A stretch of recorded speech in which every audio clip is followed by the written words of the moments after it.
At the end of the 2003 season, NASCAR found itself in a precarious situation. While being the fastest growing sport in America, it was also losing the title sponsor that had carried them to the success over the last 30 years. While finding sponsorship wasn't very difficult for the series, it still marked a transitional period for the sport. Not only would the title sponsor change, but the point system as well. After yet another blowout in the season-long championship, this time Matt Kenseth cruising to victory with only a singular win across the entire season, NASCAR was determined to make a change. New chairman and CEO Brian France enacted his first full-scale change under his guidance, instating what would be called the chase format. Basically, what this format did was after the first 26 races, the top 10 in points would be reset to 0, and whoever scores the most points out of those 10 in the final 10 races wins the title. It was a controversial change. Many drivers and fans disagreed with the theoretical points reset, but the decision was final. NASCAR was gonna have a chase, and the first one turned into one of the most historic ones.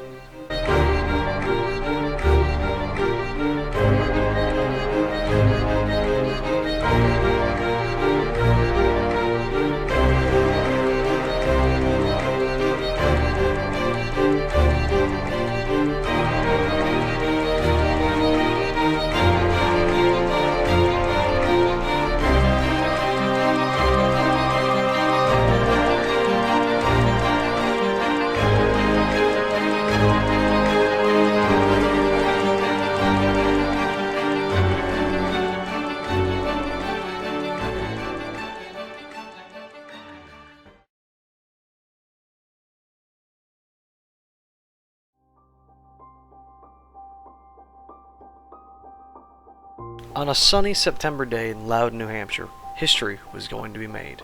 For the first time, the NASCAR NEXTEL chase for the Cup would start.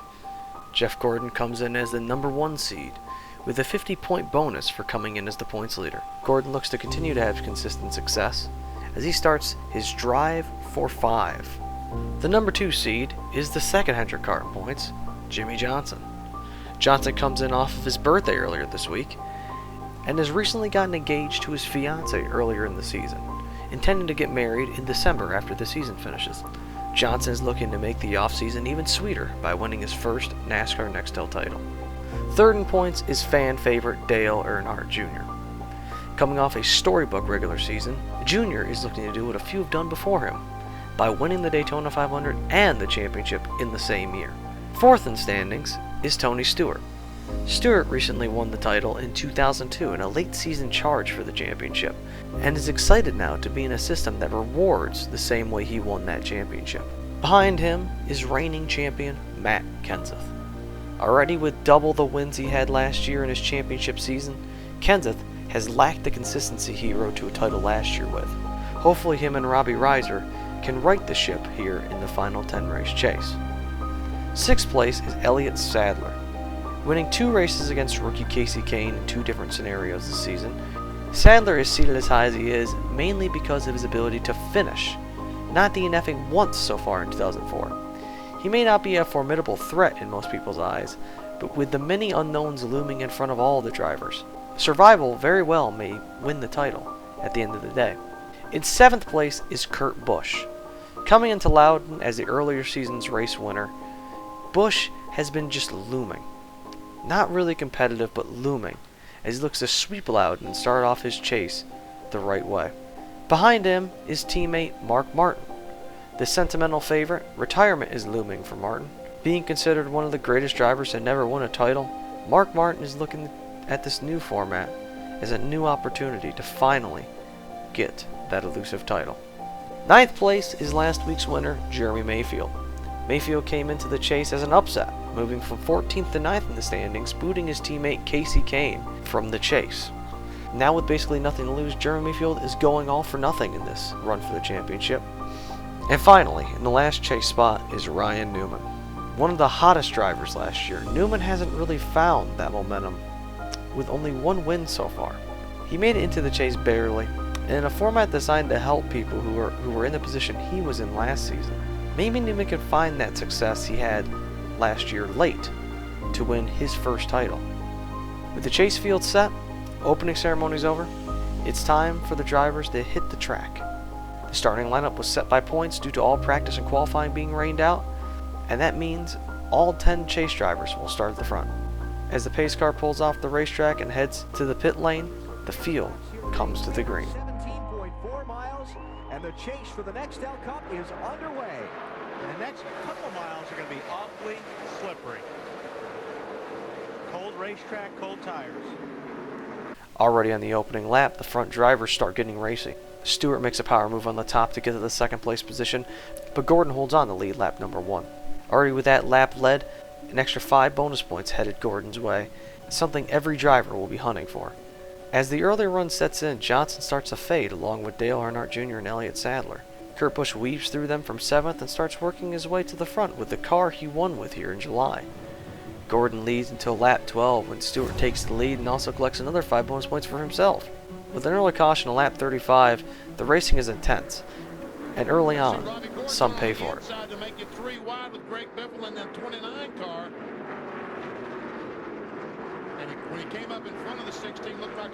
With the Robbie Gordon caution, the field is now split on strategy. A group of cars pit, while others stay out, waiting to come in on the competition caution. Gordon and Stewart stay out, as behind them it's a mixed bag. The race restarts on lap 22. The top 14 stayed out, and leading the charge on new tires is Dale Earnhardt Jr. in 15th. Gordon gets back by Stewart, and by lap 28 Kurt Busch has now gotten up to 3rd. By the competition caution, Kurt Busch is now 2nd, but will be mired back in traffic due to the split strategy. Johnson, who pitted on the last caution, is going to pit again, complaining of a poor handling race car. Now, the strategy is everywhere. People with 4 tires, gas only, 2 tires, and staying out. It's anyone's guess on who has the right strategy. And on the restart, it's rookie Kasey Kahne who leads them down. Once again, the top 15 stayed out, leaving many of the front runners and chasers deep in the field. Kahne leads, as people with fresh tires strategically pick their way through the field, and on lap 64, the first dramatic turn takes place in the chase. Spin, turn 1 and 2. Greg Biffle, Jeremy Mayfield. Oh, who's that? Tony Stewart. Punched into the side of Greg Biffle's car. Getting caught up in somebody else's mess. Robbie Gordon getting payback on Greg Biffle for the previous incident turns him around, collecting chasers Tony Stewart and Jeremy Mayfield. Mayfield's car is stalled and can't even get back to the pits, while Tony Stewart's entire nose is punched in. Neither of them didn't even do anything wrong. They were just victims of circumstance. And for aggressive driving, Robbie Gordon has been penalized for 2 laps. With the strategy game becoming even deeper, Michael Waltrip leads the field to green on the lap 71 restart. And after another 30 laps, caution comes out again for the 22. Everybody pits, putting them on equal strategy. The race restarts again with Casey Mears leading on lap 108. Johnson on the restart almost gets swept up in someone else's crash, and Sadler passes Mears and collects 5 precious bonus points. At this time, Tony Stewart comes back on track to try and collect extra points in a damaged race car. And right as he comes on track, Robbie Gordon gets dumped by Sterling Marlin. Under caution, Jeremy Mayfield also comes back on track, also trying to collect some points. With the race quickly restarting on lap 117, Elliott Sadler begins to try and yard the field. By lap 130, Sadler has been caught now by Kasey Kahne and Kurt Busch. Busch eventually gets the lead and collects 5 bonus points. Stewart, who couldn't meet minimum speed, is officially out of the race, and Kurt Busch now begins to yard the field, as the race finally gets a long green flag run in. Jeff Gordon, meanwhile, has now faded back to the 12th place position, but is saved by a debris caution. The race restarts again on lap 182, and Dale Earnhardt Jr. shows life, pressuring Kurt Busch and passing him, leading 2 laps, and immediately gets passed back by the long run dominance of Kurt Busch. With 80 laps to go now, Newman starts showing life, passing Jr. and now trying to chase down Kurt Busch, who's been leading the race. During the same green flag run, Kurt Busch clinches the most laps led with an extra 5 bonus points, and immediately after this, makes contact with the lap car of Ken Schrader. Right as this occurs, the final green flag cycle starts. Many drivers opt for all different strategies. Some take 2, some take 4. Johnson stays out to lead a lap, gaining 5 bonus points before pitting with 37 to go. As the pit cycle comes to an end, Ryan Newman reports he is experiencing engine problems. And soon enough, he pulls off track with a mechanical issue. Through all of the green flag chaos and all the problems that many different drivers have had, Matt Kenseth has now snuck up to the 3rd place position and is pressuring Jamie McMurray, who is now in 2nd. As Kurt Busch looks to cruise to victory in a relatively tame race, nothing in life can be easy, I guess. 15 points, yeah. Pretty good day. Whoop, caution. Caution has just come out for debris on the back straightaway. And the yellow flag with 25 laps to go. A debris caution comes out with 25 laps to go to tighten the field. None of the front runners pit, leaving tires completely out of the equation. And on the restart, McMurray and Kenseth battle hard for 2nd, letting 4th place runner Dale Earnhardt Jr. make it a 3-man race for 2nd. This lets Kurt Busch run away from the field once more.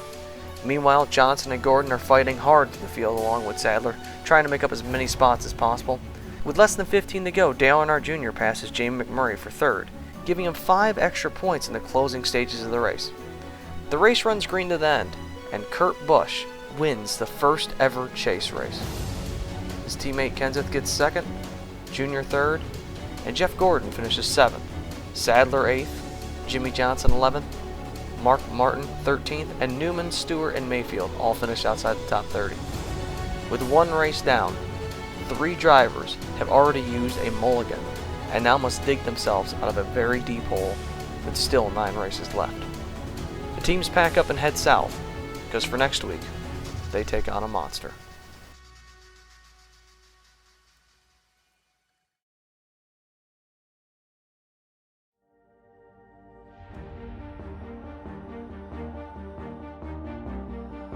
The second race of the chase takes us to Dover, Delaware. On the front row for the race is Jeremy Mayfield and Ryan Newman. Last week's winner Kurt Busch and points leader Dale Earnhardt Jr. start just outside the top 10. And as the field paces off of 4, Mayfield run into it are leads going to them have down. their hands full. But here we go, 400 laps in the MBNA America 400 at Dover, and the green flag is up.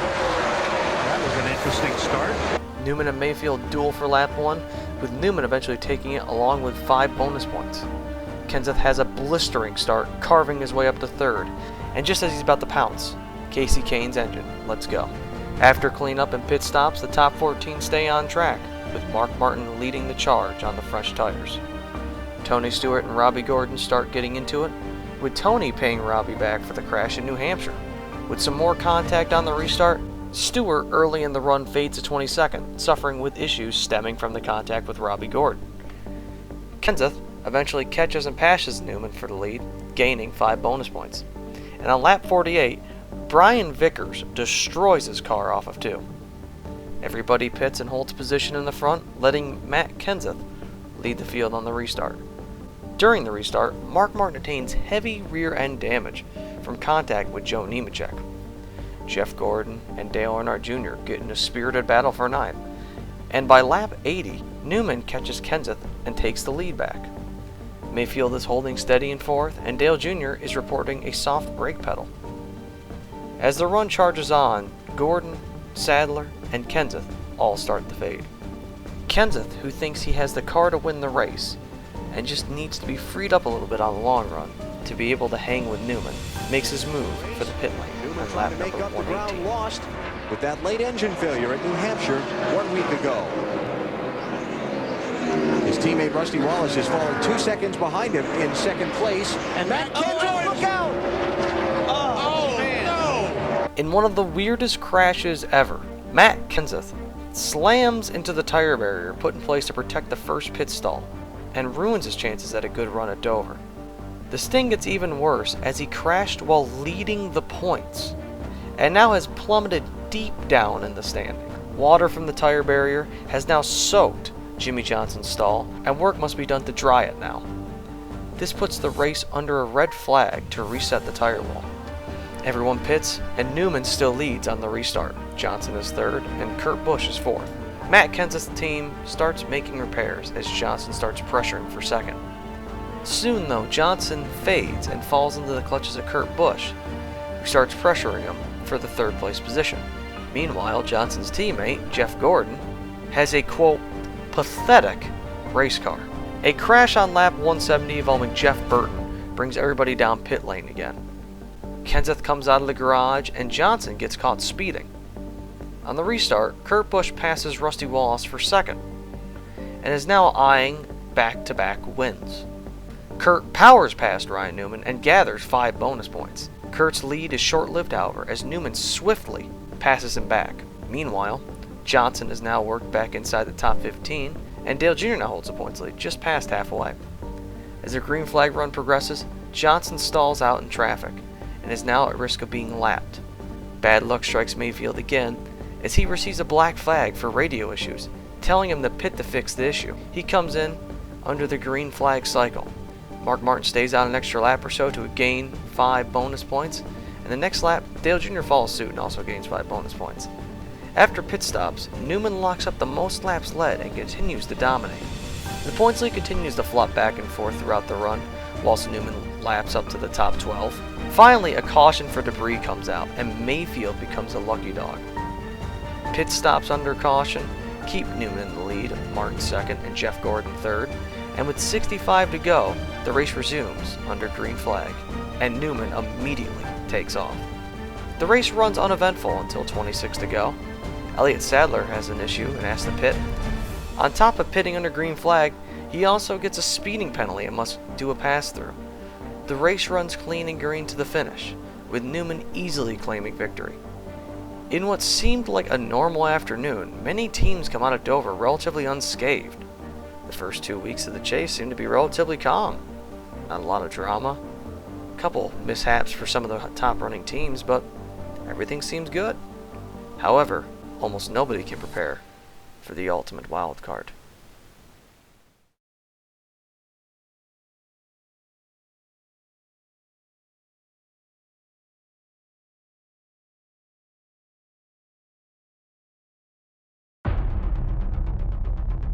Talladega Superspeedway is the ultimate wild card.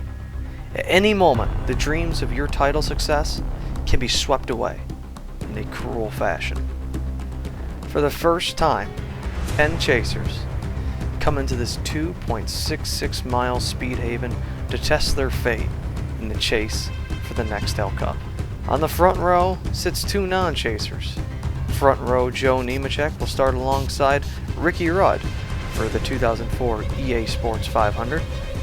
To find the highest starter in the chase, you have to go back to 5th place Jeff Gordon.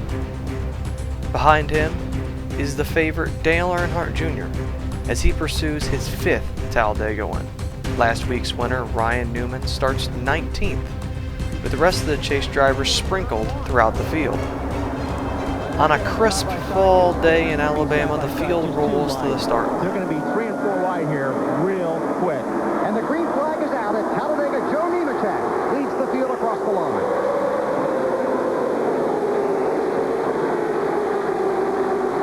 The field gets rolling through the opening corners, and after a few laps, they are already 4 wide. The first chaser to lead on the day is Elliott Sadler on lap number 3, but quickly gets passed by Dale Earnhardt Jr., who comes flying to the front and leads lap number 4. Dale was persistent to get to the front before lap 4 because of a friendly wager he had made with the flagman, who said he couldn't lead the race by lap 4, and he did. By lap 8, Tony Stewart is now up there and is pushing Jimmy Johnson to the front. In an interview during the week, Michael Waltrip stated that all DEI cars are geared to push and not pull a line, where Dale Jr. is the opposite. The goal is for him to win. By lap 24, Johnson has now collected 5 bonus points, and the lap after, 2 chasers, being Matt Kenseth and Jeremy Mayfield, get together and almost cause an enormous crash. Johnson and Busch have placed their spotters next to each other because they believe they work well together and that they can beat those DEI cars together. The first caution comes out when Mike Wallace blows a tire in the pack and almost causes the big one, but miraculously, everybody avoids it. Tony Stewart under caution stays out, whilst everyone pits, gaining 5 bonus points, and under caution, Dale Earnhardt Jr. is complaining the car keeps stumbling, and that when he coasts, it wants to stall. On the restart, Robbie Gordon tries splitting the middle 3 wide whilst the leaders race. Johnson is holding his own against Dale Earnhardt Jr., which is a surprise to many, but not Chad Canals, who has been building this car since February, preparing for this moment. The lead keeps swapping back and forth while many chase drivers are falling to the back. However, Johnson takes the point. Dale Jr. now is mired back in traffic, but is now radioed in that the car has stopped stumbling and that it is go time. Soon, Jeff Gordon fights to the front and gains 5 bonus points himself. But quickly, caution comes out for fluid. The fluid is coming from the 38 car of Elliott Sadler. Sadler, who considered last week his throwaway, is now in dire straits. The team swaps batteries hoping to subside the overheating issue. Apparently what is going on with Elliott Sadler is that the battery had died and there was not enough power to run any of the cooling systems. And with no alternator, they will soon have to replace the battery again, as they did on this previous pit stop. On the restart, Waltrip leads the field to green. Robbie Gordon again starts to make aggressive moves, almost causing disaster between he and Kurt Busch. Eventually, old rivals find their way to the front as Rusty Wallace and Jeff Gordon start dueling for the lead.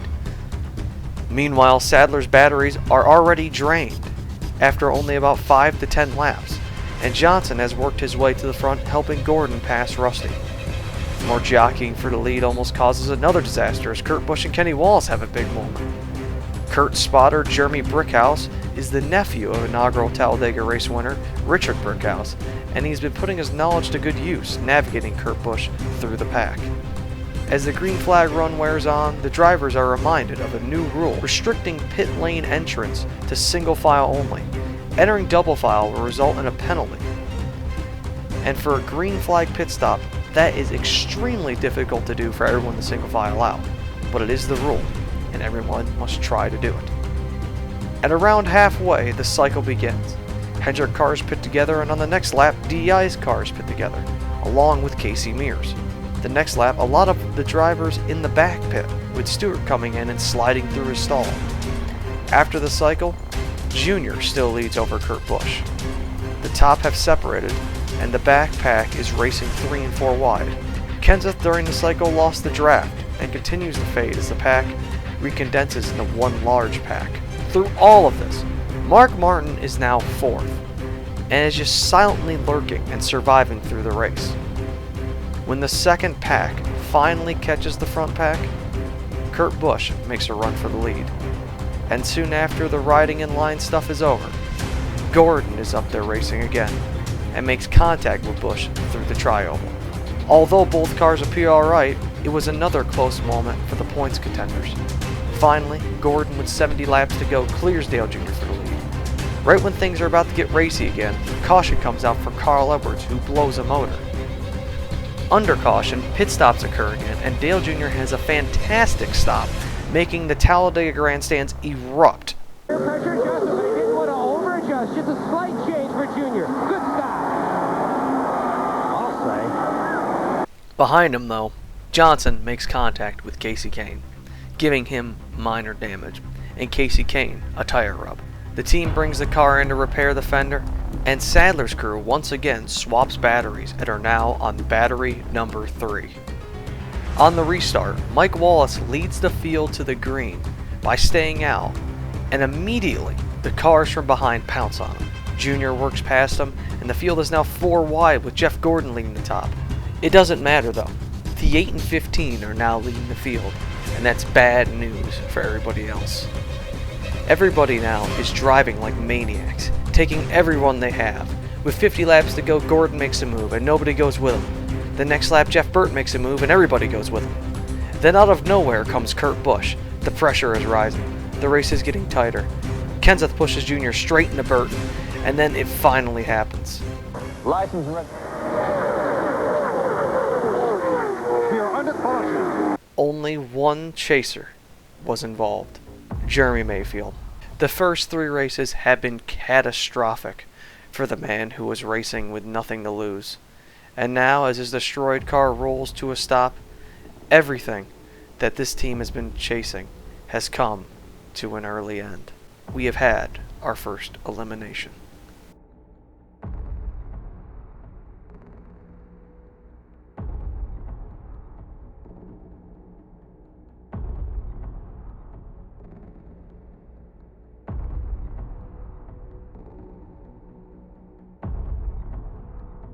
People pit here with the intention that they will need to do a gas and go with around 5 laps to go. Johnson has now worked his way back into 4th.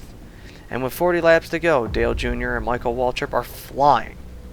However, the same can't be said for Elliott Sadler. Along with dead batteries now, the car is constantly overheating. It won't hold water anymore, and the engine is now falling off pace.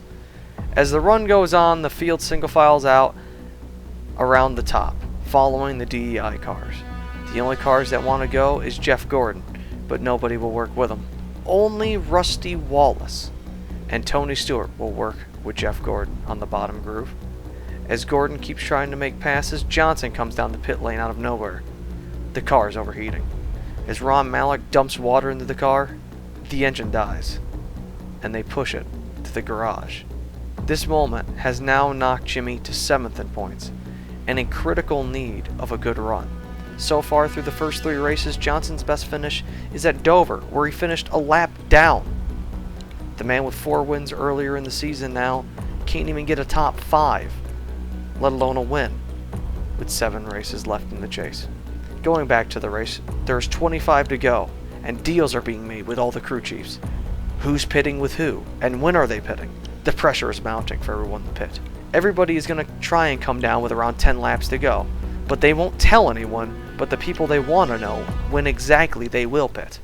To complicate matters, Gordon now has finally charged the inside with 15 laps to go, and it's now made the entire field completely double file. Kurt Busch completely bails out of the top 10 as the intensity picks up, and with 10 laps to go, everybody is scrambling for the bottom, and as you would expect, this happens.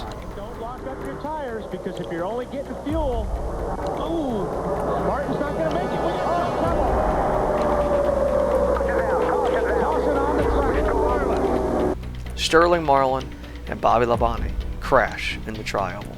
In an absolutely brilliant move, Tony Erie Sr. saw the crash occurring in the tri-oval, knew there was enough time to call an audible and get Dale Jr. 2 tires instead of gas only.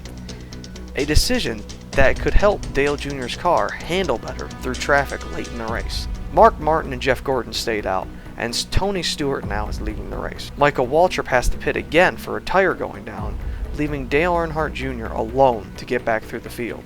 Brendan Gaughan and Terry Labonte are the only people that stayed out through this sequence, as they are firm believers that they can go the distance on fuel. The race restarts with 5 laps to go. The top 2 take off, and the rest of the field is stalking them. Harvick strikes first with 4 to go, taking the lead from the 2 that stayed out. However, he's worried about 2 men. Dale Jr. has found Tony Stewart, and they are flying through the field with 3 to go. Jr.'s up to 4th, and coming to 2 to go, Ricky Rudd pulls out of line and pushes Dale Jr. past Kevin Harvick for the race lead. Stewart is digging now, trying to get Jr., but no one goes with him. On the white flag, a crash occurs on the backstretch involving Jeff Gordon. Jr. fends out the pack and claims his 5th Talladega victory. But during his victory celebration, Elliott Sadler goes flying airborne. Sadler comes out of the roof hatch, as for 2 consecutive years, he flips over at Talladega in the fall. In 4 laps, Dale Jr. went from 10th to 1st to pull off the victory, and will gain an unofficial 26-point lead at the finish. Gordon's crash has dropped him to 3rd in points now, and in victory lane, Dale Jr. is excited. What does it mean to win here, not only once, but to win here 5 times? Well, it don't mean shit right now. Daddy's done won here 10 times, so... Maybe a little too excited. Although Dale Jr. won, and now has the points lead, nobody knows of the underlying controversy. That victory lane interview just started.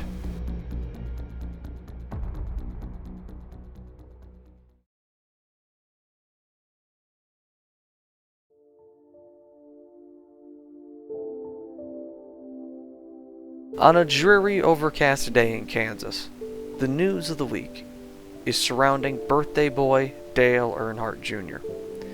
After the post-race comments from last week, NASCAR fined Dale Jr. 25 points, dropping him behind Kurt Busch by 13 points and second in the standings. In order to safeguard against anything like this again, NBC has instituted a 5-second delay now for its broadcasts. But Dale Jr. is not the only one with drama this weekend. Tony Stewart got into a scuffle with Mike Bliss in the team hauler, relating to something that happened in the Busch race the previous day. No penalties will be enforced apparently, and the issue has been solved internally. Meanwhile, on the racing side of things, Jeff Gordon all weekend has been fighting a terrible race car, and is just hoping to get out of Kansas unscathed. He will start 30th on the day. Joe Nemechek once again starts in the pole, and Kurt Busch comes into the race carrying 3 consecutive top 5s. With rain threatening the finish of the race, Joe Nemechek leads them to the green.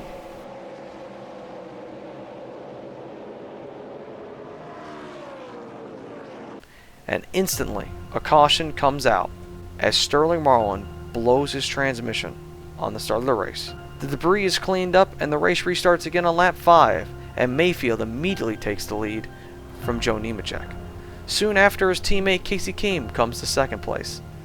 The race continues until Carl Edwards spins off at turn 4. This sends the field into a flurry of pit stops, with only Casey Kane staying out in the track. The strategy is scattered everywhere, and the race restarts on lap 20. And Mayfield quickly passes Kane for the lead once again. Johnson is currently the highest running chaser, behind Mayfield, holding on to the 3rd place position 25 laps in. Soon he passes Kane for second. As Johnson's luck appears to be turning around, his teammate seems to be going the other way. All the progress Gordon had made working his way through the field had been negated by a mistake caused by Steve Letarte leaving an adjusting wrench in the rear window. Sadler and Newman have now worked their way up to the front of the field behind Kane now, while Matt Kenseth has plummeted to 17th place position with a slight tire rub on the left front caused by contact on the restart. Johnson, Newman, and Kane race hard for second, while Kurt Busch slowly sneaks his way through the field. Soon, Greg Biffle powers past Newman and Johnson both. As those two continue to race, near disaster occurs when Kyle Petty can't get out of the way of the two racing and almost crashes all 3 of them. Gordon now has climbed his way grudgingly to 24th place position, while Kurt Busch is now silently in 9th. He passes his teammate Mark Martin, who has also just been quietly lurking the entire race. Biffle eventually catches Mayfield and takes the lead from him as both he and Johnson start to fade. Mark Martin, however, starts coming to life near the end of this run, as he expressed earlier in the week how excited he is about his title shot this year. The pit cycle starts early when Johnson pits. Through the pit cycle, not much changes as Kane cycles to the front. Johnson continues to fade now, outside the top 10, going the other way, while Mark Martin is getting closer to the front. By lap 120, Matt Kenseth is now 21st, and at risk of being a lap down. As the race approaches halfway, the second green flag pit cycle begins. Mayfield starts the cycle, as Newman stays out throughout it to try and gain 5 bonus points. Newman pits finally along with Stewart, while Sadler stalls in his pit box, losing precious time trying to refire. Right as the cycle is about to end, Mark Martin blows a tire on the front stretch and has to pit. Luckily, a caution for Kyle Busch comes out as he comes down the pit lane. After further investigation, when Kyle Busch hit the wall, bringing out the caution, parts of his brakes came apart, and Mark Martin ran over a piece of it, blowing out his left front tire at over 170 miles an hour down the front stretch. Miraculously, Martin was able to hold on, bring the car down the pit lane without any damage, and was able to keep himself in the race. The caution, though, has trapped many people a lap down. Dale Jr. was lucky enough to catch the lucky dog, and many cars pit again under the caution, with Johnson falling back to the rear as Chackenhouse takes a huge swing at adjusting the car to try and make it better. With rain reportedly now 30 to 45 minutes out, the racing on the restart gets insane. Jeff Gordon is able to start at the front of the field, taking a wave around, being put in front of the leaders, and is now racing hard to stay on the lead lap, while many of the drivers in the mid-pack are trying to gain positions quickly before the rain comes. However, the green flag wouldn't last long. Uh-oh, we got trouble. Curtis is around. Jimmy Johnson's around. But so far, I don't think Curtis hit anything, nor Jimmy. Wow. Man, that's how you win championships. Spin around in amongst 15 cars and not get hit. In some type of miracle, Jimmy and Kurt both spin in front of the pack, and neither one of them got any damage. Kurt quickly comes down the pits before the tires start shredding apart, and Mark Martin gets the lucky dog. Gordon was able to stay on the lead lap, and now will be tail end, and Mayfield has the lead. With 100 to go, the live scoring shows that the points are absurd. On the restart, Casey Mears and Jeremy Mayfield are now racing for the lead. Newman is trying to get back to the front, and the strategy now is getting very complex. Some people need only one more stop, while others need two. Soon Biffle races up to the front and challenges. Eventually the first pit cycle starts under green, but before the pit cycle can get going, Casey Mears murders the wall. With fuel mileage being a factor, many chasers top off, coming to 1 to go, and the race restarts with 64 laps left in the event. On the restart, the racing is intense once again. Schrader starts having a tire rub and nearly takes out Mark Martin when it blows in the corner. The caution comes out again when chaser Ryan Newman slams the wall and goes spinning through the infield grass. Some pit and some stay out as Newman has to go behind the wall with suspension damage. Ryan Newman's win from 2 weeks ago looks to be almost negated, as with 6 races left, his championship hopes have become much slimmer. To make matters worse, when he went to pull into the garage, he shredded the drive shaft.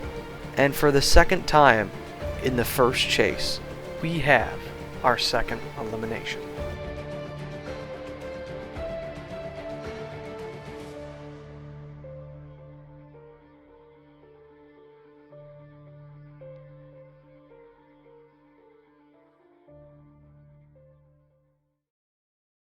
Jamie McMurray is now the leader on the restart, and before they can get up to speed, another driver's championship hopes come to an end. Jimmy Johnson slams the wall, ending his day and basically ending his title run. In the first 4 races, Johnson's best finish is 10th, a lap down at Dover. And with 6 races left and falling the 9th in points, over 250 back now from the points leader, he would need an absolute miracle to make up that deficit. And for the 3rd time, we have an elimination.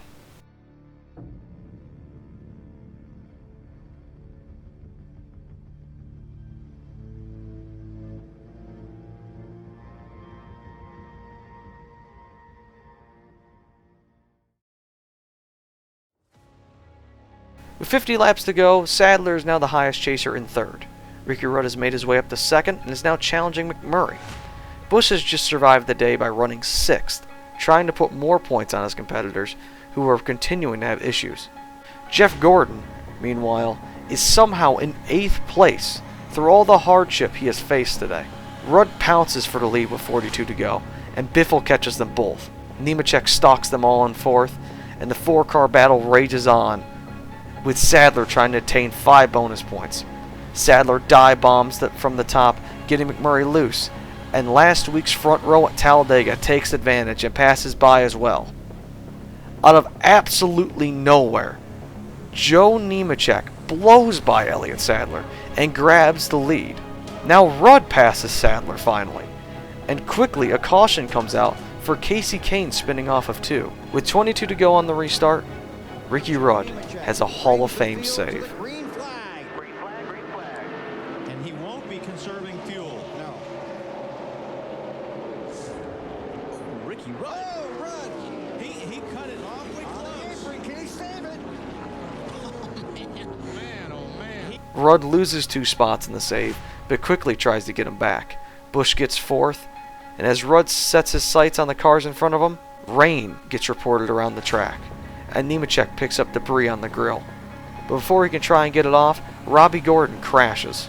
Mark Martin dodges disaster, and with weather threatening the track, the 01 car that has never won a race in the history of the sport leads them down to the green once again.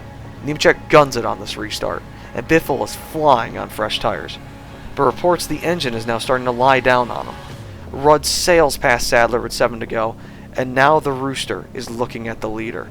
With 4 to go, Rudd gains 4/10 on Joe Nemechek, and with 2 to go, two guys who are racing for nothing but a win put on the show of the century. If he can get low, it looks like he's low enough. If he can stay there. Nemechek. If he can stay down there, he's going to get air on the car. Here he comes for the lead. Just the opposite of the situation Nemechek was in yesterday. He was coming. Oh, Joe drives it down and really hard into turn 3. See if he can hold it. He's got to get on the gas. He picks up the gas pretty good. Coming out of turn 4. White flag this time. This is good stuff right here. Man, it is. 1.5 to go.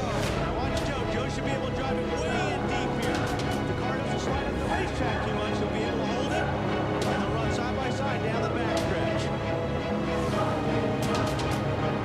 Joe Nemechek's story is well known. Lost his brother John in a truck racing accident in Homestead-Miami, Kentucky in Las Vegas. His family encouraged him to continue racing. But as a veteran, to the apron, but it's Nemechek with the win at Kansas. Joe Nemechek wins his 4th career race over Ricky Rudd in what can be described as an upset for the ages. For a brief moment, there's no focus on the title, but on the story of Joe Nemechek winning at Kansas, defying the odds for the 4th time in his career.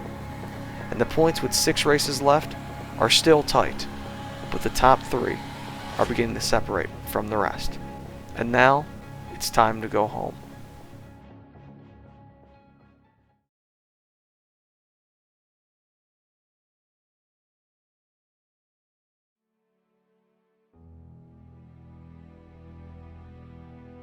Lowe's Motor Speedway in Concord, North Carolina, home to the 5th race of the chase. Ryan Newman broke the track record here and won yet another pole for this weekend's race, and points leader Kurt Busch will start in the middle of the pack in 21st, with Dale Jr. and Jeff Gordon right behind him. Johnson comes in as the favorite with winning 2 of the last 3 races at Lowe's and trying to turn his chase around after being 9th in the standings. The race goes green, and instantly disaster strikes. And the pace car is off. 334 laps to make up the 500 miles tonight. And we're under green in Charlotte.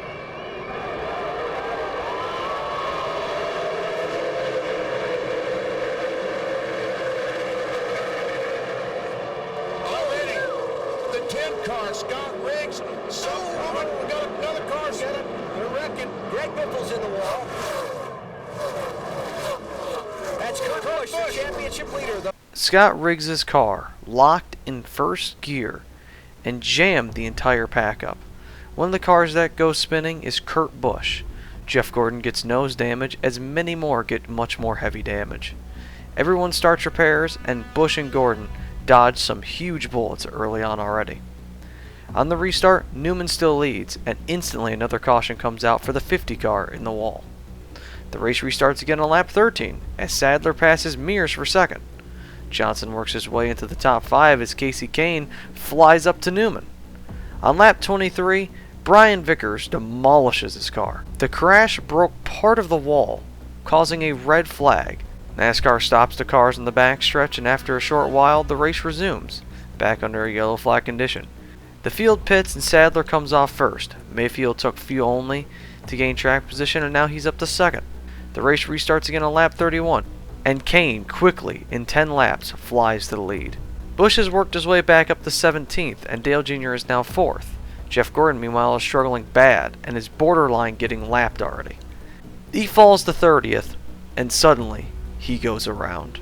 New power behind. We got trouble on the stairway. Jeff Gordon. Jeff Gordon. Oh, and Rusty Wallace gets into him. Oh, Rusty was running so good. Gordon gets clobbered by Rusty Wallace, and the car is now destroyed. With precious points ticking away, they quickly start repairing the number 24 DuPont Chevrolet, and pit stops occur again, and Kane leads the field off the pit lane. The race restarts with Newman and Jr. going hard for second. Dale Jr.'s spotter starts negotiating with Kane's spotter to try and let him by for a lap bonus, but Kane is reluctant to do so. Negotiations fail, and Gordon's car is repaired now, and is 29th, still only 1 lap down. Martin and Johnson are in a knot of cars, while Kasey Kahne is turning laps 4 to 5 tenths faster than anybody else on track. Matt Kenseth, racing in the top 10, is running the same car he ran to Dover with. They nicknamed the chassis Gravedigger, and they believe they have a shot at victory tonight. Meanwhile, Tony Stewart is having a terrible time, running in 15th, and can't seem to get the handle on the car just right. Newman starts fading, and is saved by a caution when Carl Edwards blows a tire. Pit stops happen again, and the race restarts on lap 125. On the restart, Junior guns it and is able to get the 5 bonus points, and then quickly gives it back to Kane.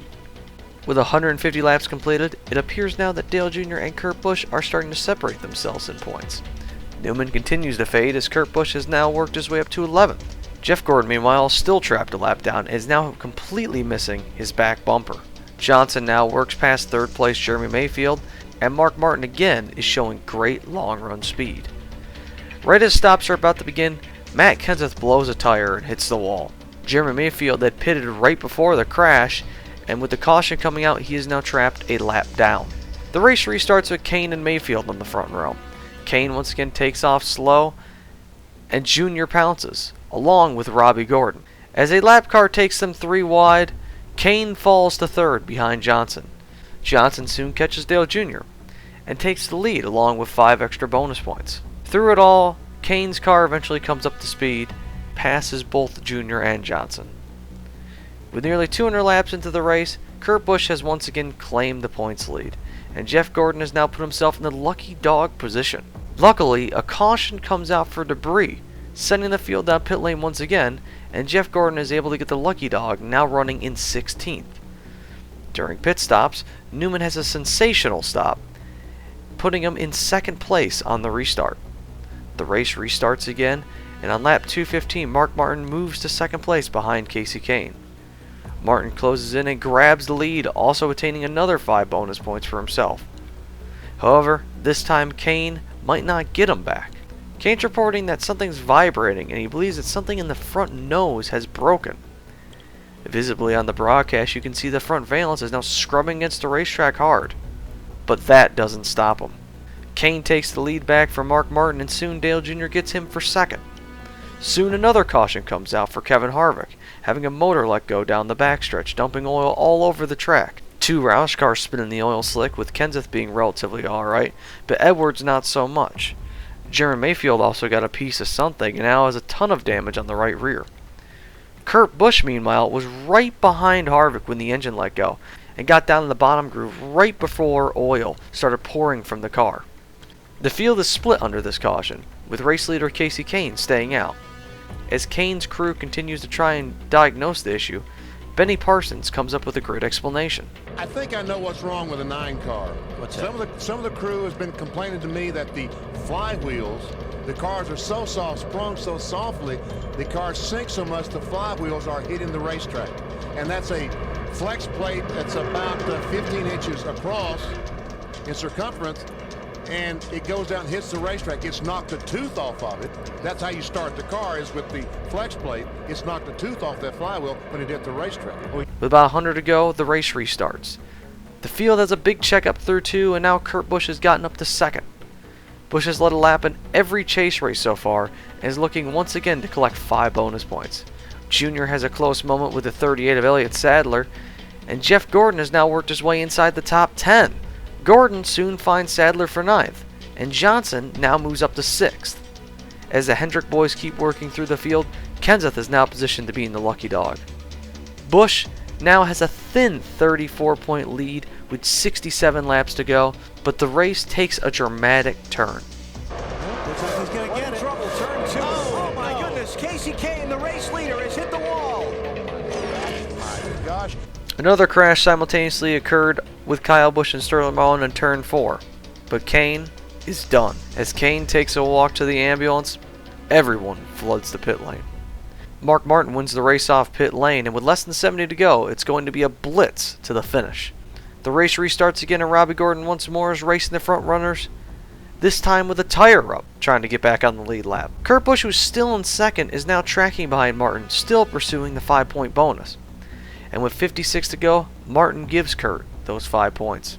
In a night that almost saw it end in the first corner, Busch is now leading with less than 60 laps to go. While Mark Martin and Kurt Busch play nice helping out one another, Johnson is reeling them both in. Many of the teams are currently expressing worries about fuel mileage. Martin says he can make it, while Johnson says he can't. Through all of this, Jeff Gordon has now found his way into the top 5.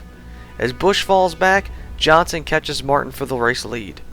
And with less than 35 to go, Johnson has finally taken a firm lead and is once again trying to make Lowe's Motor Speedway his home. Soon Newman catches Martin, and before they can really start racing, heartbreak occurs. When he had a problem. The 19 and Oh, trouble right in front of these drivers. Who's in it? Did Martin get a piece of it? It was Spencer that spun out. Flying through the grass. Woo! Hang on, Kurt. Good job. Jimmy Spencer in the 4 car was having a stellar top 20 run and had just gone a lap down for the first time on the night, while Martin and Newman were racing hard for second. Nobody has a clue why Brendan Gaughan slowed off at turn 4, but the consensus is that he missed the pit lane and was trying to get back up to speed. Assessing the damage, Mark Martin reports that the toe was knocked out of the car, and once again, the field comes down the pit lane. Last week's winner, Joe Nemechek, takes a gamble, taking 2 tires and the lead, while Jeff Gordon comes out 3rd. The race restarts with 17 to go, and quickly both Johnson and Gordon make quick work of him, and soon Gordon is there. Just as the Hendrick boys are about to duel it out, caution comes out for Michael Waltrip slamming the wall. The field gets restacked, and once again the race goes green, with a Hendrick 1-2. Johnson and Gordon book it from the field while Busch and Nemechek fight for 4th. Busch gets Nemechek, and coming to the finish, Johnson sweeps at Charlotte, and teammate Jeff Gordon finishes 2nd. The finish clinches the manufacturer's championship for Chevrolet, and for a night that saw chaos and confusion, many of the front-running chasers come out of Charlotte with still a lot of hope. With the chase officially halfway over, it's still anyone's guess as to who will win the title.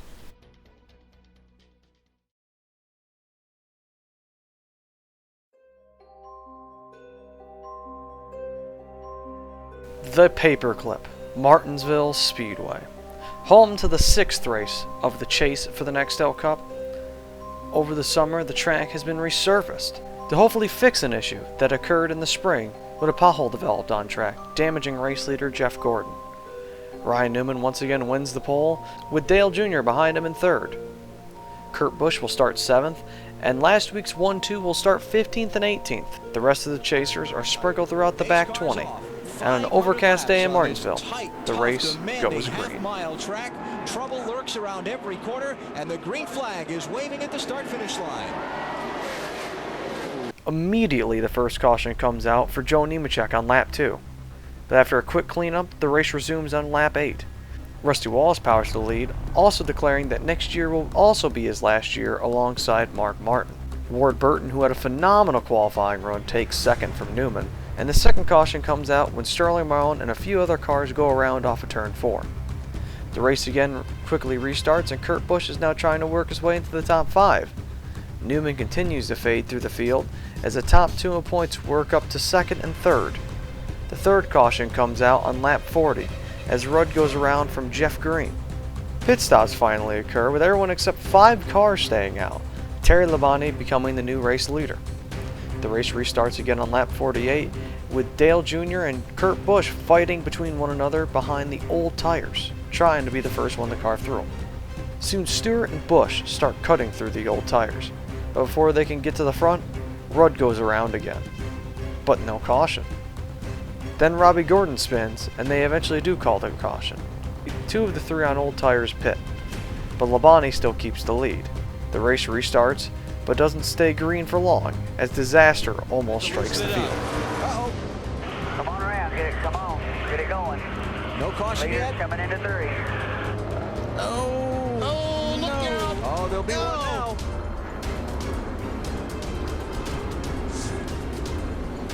Man. The race restarts again on lap 84.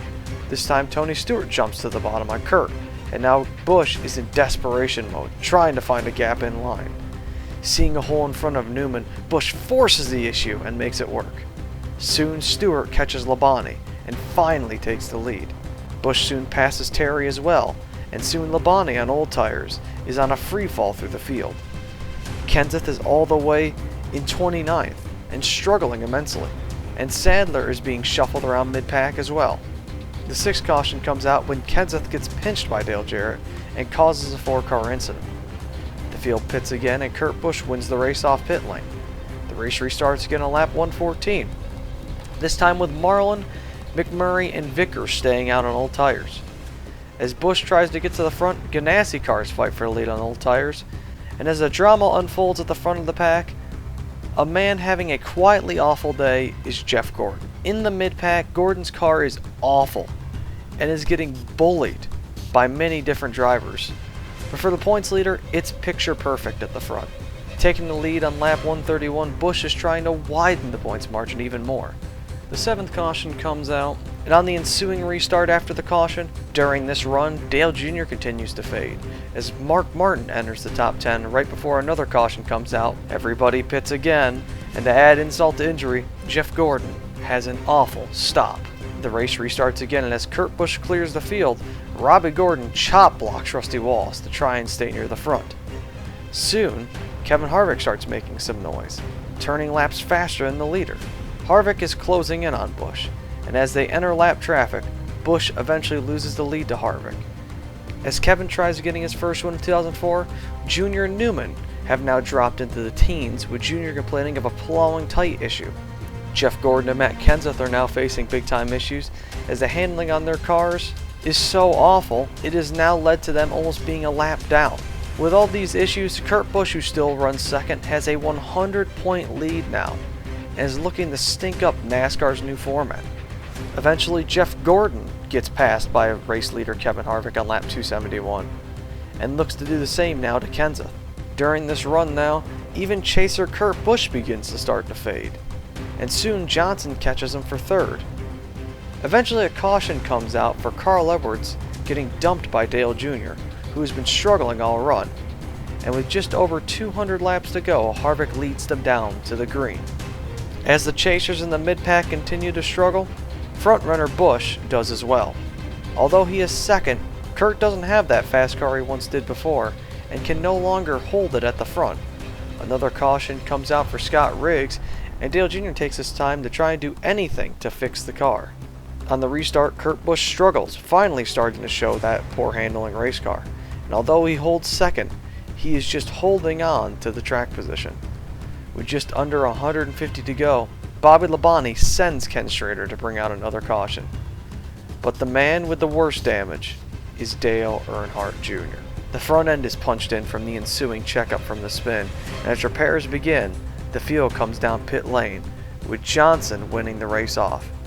Johnson, who is the only chaser who never won at a short track coming into this race, will restart behind his teammate Jeff Gordon, who stayed out and is now second. The race restarts, but quickly another caution comes out, with Scott Wimmer going around. Kenseth is now able to get back on the lead lap, waving around to the tail end. The race restarts again, and Jeff Gordon finally gets the lead through all the chaos of the day, collecting 5 bonus points. Gordon fights hard with McMurray to keep the lead, but ultimately lets him go. Soon Johnson is up there, and with 95 to go, Johnson passes by both of them and claims the lead for himself. Soon after, Dale Jr. comes down pit lane with an unscheduled stop. He reports the right rear brake is sticking and is giving him a lot of issues as he heads back on track. And even if it's not locked up right now, Marty, if it's locking up when he hits the brakes, that makes the car really sideways, getting into corner. Oh, he hit Dale Jarrett. And the caution is out again. As they run under caution, Johnson has gained 4 spots in points, and Gordon is now 64 back of Busch.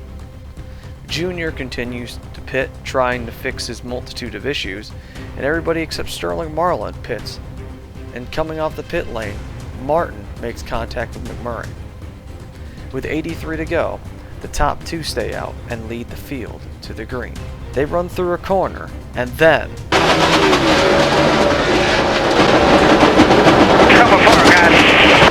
Dale Jr. has now broken a drive shaft, and his day is pretty much over.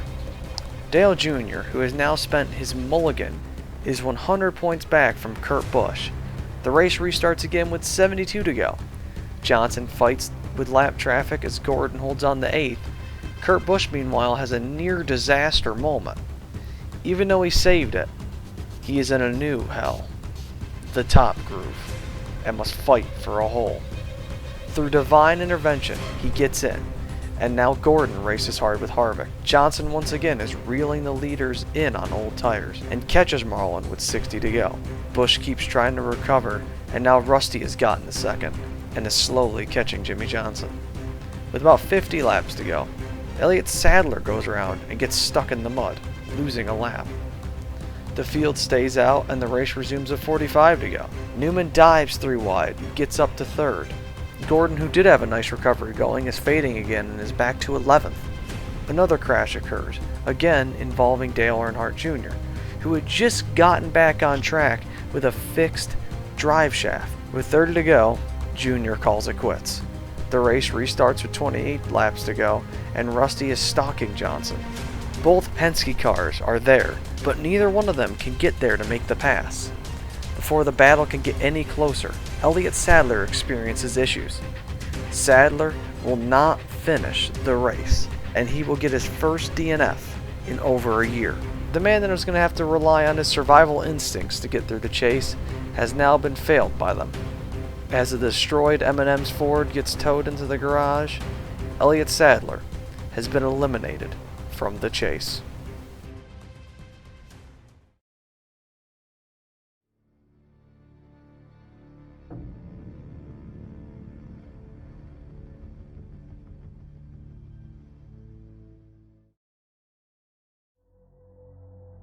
The race restarts with 16 to go. Quickly another caution comes out with 12 laps left. Robbie Gordon and Edwards got together, bringing out another quick yellow, breaking the caution record at Martinsville. Coming to the restart, Rusty reports this to Roger Penske. Rusty said, "Boss, you tell the 12 to stay off my bumper and I can win this thing." Now, what do you think the chances are he's actually going to pass that on to the 12? Slim to none. As they restart, Rusty tries timing it, and Newman jumps on the opportunity. He goes in and borderline cleans out his teammate. As Newman reports that he's getting ready to blow up, Johnson takes the 2 to go. As the race for second gets hot, Johnson cruises to his 6th win of 2004, and his 2nd in a row. On the pit lane, Rusty and Newman go at it, but attention quickly turns from that to Johnson, who is suddenly told not to do burnouts. Johnson does some lazy ones and then just pulls into the pit lane. Kurt Busch got another top 5 and Gordon recovered again to 8th, but the post-race is eerie. There's no victory lane. There are no interviews. And suddenly we were taken to a conversation with Jim Hunter. Thank you, Alan. Normally we would go to victory lane at this point for the post-race celebration. That will not be the case today. I'm with Jim Hunter, who's NASCAR's Vice President of Corporate Communications. And Jim, you have some very sad news. Yes, we've been made aware the FAA reported they lost contact with a Hendrick Motorsports airplane inbound for Martinsville earlier today, Bill.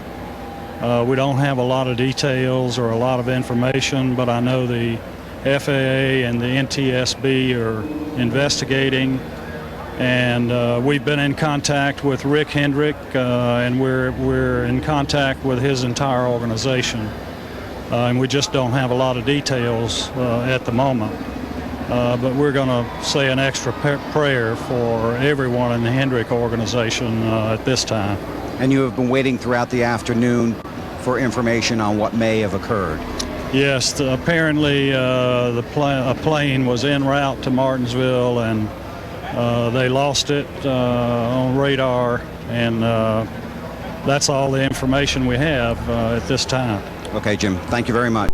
Nobody really knows how to comprehend this. What does this even mean? A plane? Off radar?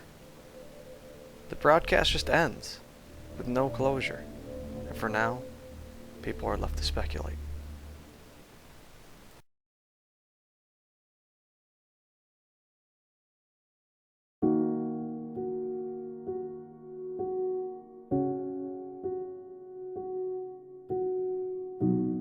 At 12 p.m. local time, a King Air took off from Concord, North Carolina.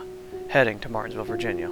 The plane was owned by Hendrick Motorsports and carried much of their key staff. On the plane was John Hendrick, his twin daughters Kimberly and Jennifer, Ricky Hendrick, son of Rick Hendrick, General Manager Jeff Turner, and Chief Engine Builder Randy Dorton. DuPont Executive Joe Jackson, Scott Latham, personal pilot for Tony Stewart, and pilots Richard Tracy and Elizabeth Morrison.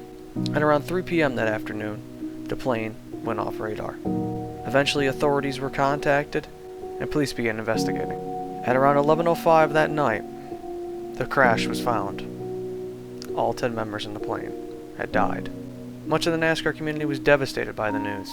So many friends and family so close to so many, just gone.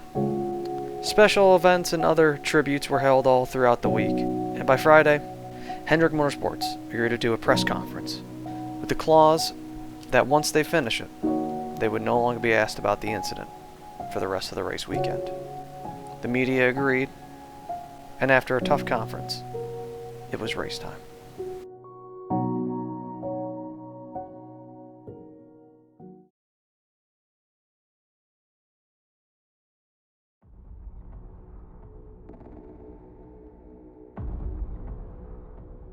Starting first for the event was Ryan Newman, who won yet another pole on the season.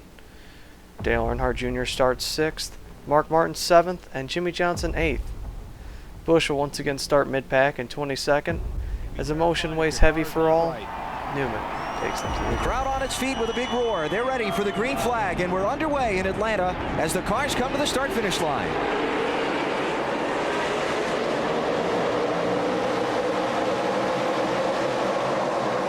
The group quickly spreads out as the racing is intense. Early on, Dale Jr. takes it 3 wide, showing an aggressive nature, trying to make up for last week's misfortune. Stewart early on is struggling with a poor handling car and is stuck again in mid-pack. In the opening 37 laps, Matt Kenseth has gained 26 positions and is now 11th. Kenseth is on the verge of being out of the title hunt, and a good run today can make up some ground. Busch is silently in 13th, and Mark Martin is once again good on a long green flag run. Newman is eventually caught by rookie Carl Edwards and is passed for the lead. On lap 52, the whole chase world gets turned. But still, the fastest car on the down. racetrack is not that car, the 99, nor the 12 car, but Smoke! The championship leader is in trouble, Dave. Kurt radioed in, I've dropped a cylinder. They said switch ignition boxes. He said, I already did. Up to this point, Kurt Busch has led a lap in every chase race and has finished no worse than 6th so far. Now, Busch will finish 42nd. The cushion is gone, and now everybody has a chance. In his interview, Kurt says he just had a gut feeling that something wasn't going to go right on the day, and that he sensed something like this could happen. The field comes down to pits, with Newman having to lead off the pit lane. Now there's worry amongst the Roush camp that this may not be a one-off scenario. Mark Martin alone has had 3 of the last 4 races end in engine failures. The race restarts on lap 62. Eventually Newman pits from the lead, complaining of a horrible vibration. Kenseth and Martin continue to work their way through the field, with Martin now up to 2nd. Martin eventually takes the lead and runs away with it. Gordon, meanwhile, can't capitalize on Busch's misfortune, struggling with a terribly loose race car, and soon he is lapped. Through a long green flag run, Junior pits first under a green flag cycle, and soon Martin follows. After the cycle, Gordon reports that he has a shot going bad, and that it could very well be contributing to his loose feeling. Teammate Jimmy Johnson is now 2nd, way back behind Martin, who still is running away. Martin's teammate Matt Kenseth is now up to 6th, but that doesn't last for long. Hey, off the pace. It's a plug wire or an engine problem is what they're talking about. 2nd Roush car. Remember Kurt Busch's teammate out of the race earlier with an engine problem.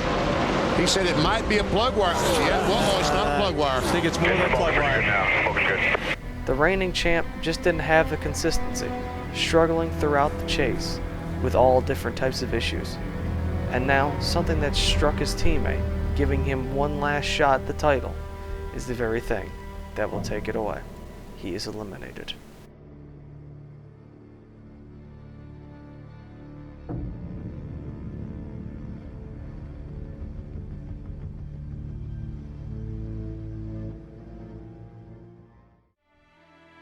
The leaders pit and nothing changes at the front. However, for Jeff Gordon, he follows Kenseth behind the wall. The team is reporting a rear-end gear issue and is panicking trying to fix it. Now there are only 6 chasers even left on track, and the race restarts again. Johnson and Jr. duel for second, with Jr. eventually prevailing. Jr. once again has taken the points lead over Kurt Busch, but now Jr. is going backwards through the field. Dale Jr.'s crew chief gets on the radio and reminds Jr. of the big picture, telling him not to force the issue. Gordon comes back out on track 25 laps down, and Casey Kanan has soon found his way to second.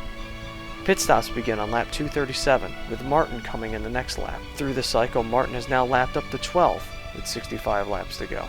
Jimmy Johnson and Chad Canals have a brief conversation, being complacent with a third-place finish. But fate wouldn't have it. Caution comes out for Martin Truex Jr., blowing an engine, and now everyone comes in for a possible final stop. Mark Martin's team makes minor adjustments, and now coming to the green, it's going to be a 32-lap shootout. Kane completely misses the start, fading through the field while Johnson is again stalking Martin for the lead. As Jr. fights hard with Nemechek, caution comes out again. For now, Harvick stalled on the pit lane. Strategy now is a mixed bag. Who will pit and who won't?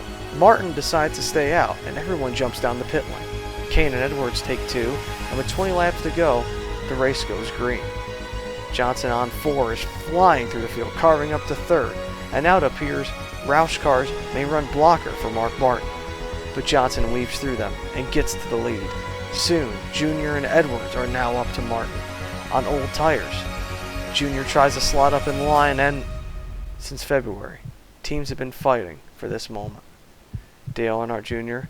has had a storybook season up to this point, winning the 500, gaining a career-high 5 wins on the season. Jr. looked poised to be ready to finally claim his first cup. But whether you say it's the victory lane incident or any other moment during the chase, this slight contact with Carl Edwards defines his end. He is eliminated from the chase. Contender in trouble, crashing on the back straightaway. No, you believe this? Is that contact Like he with had Edwards? contact with Carl Edwards, yeah. Oh, man. Another championship twist. Oh, no. It's unbelievable. It is.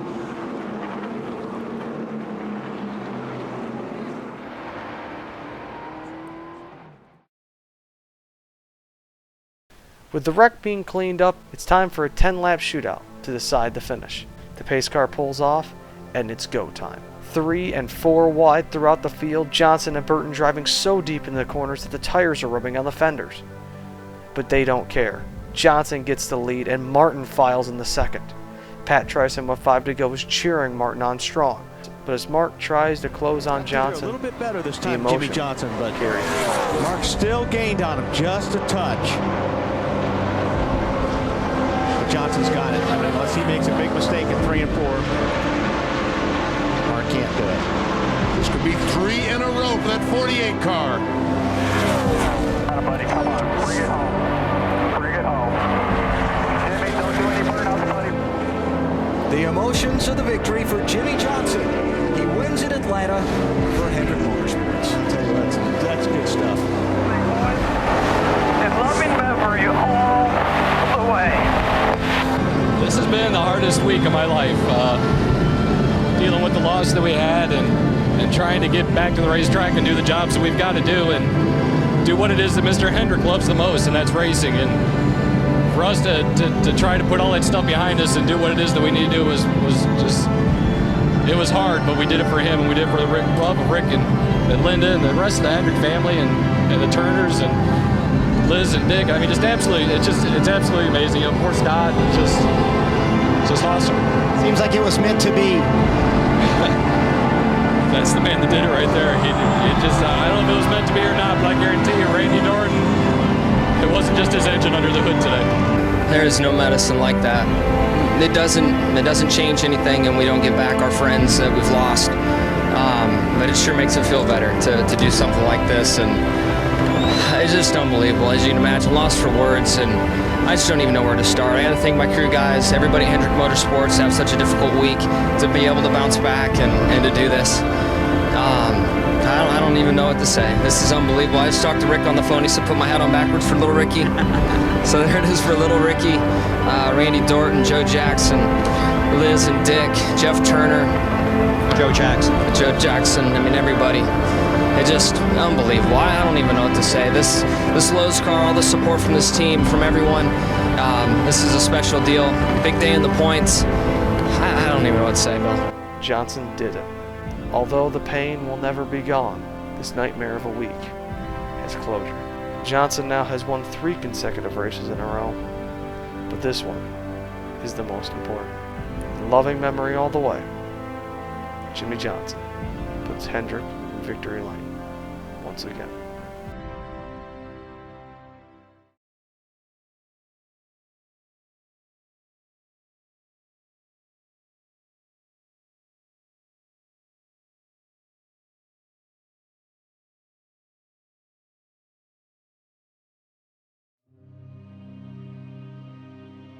With 3 races left, NASCAR is out west in the desert. However, the weather is very uncharacteristic of a desert, with rain threatening the race. Everyone is in a hurry to get the race started to at least guarantee we get to halfway. Recently revived chaser Jimmy Johnson is coming in with 3 straight wins, making up 7 spots in points. His teammate and fellow chaser Jeff Gordon will start in the 8th position as he tries to recover from a disastrous Atlanta race. Kurt Busch wants to as well. With the rain all around the track, Ryan Newman be a red state, a blue state?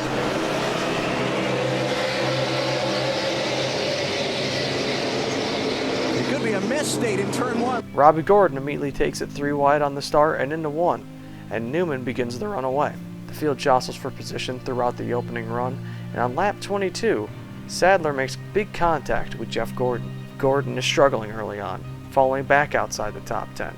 Kurt is fighting tight and is slowly trying to climb through the field. By lap 50, Kurt Busch is 11th, and Gordon is at risk of falling outside the top 15. Soon after, Dale Earnhardt Jr. catches and passes Ryan Newman for the lead, as the leaders have now come into very heavy lap traffic. The first caution finally comes out for a stalled Hermie Sadler. The field comes down for the first pit stops of the day, and everyone holds their ground coming off. Jr. leads on the restart. In the opening laps, Kurt Busch works his way up to 4th.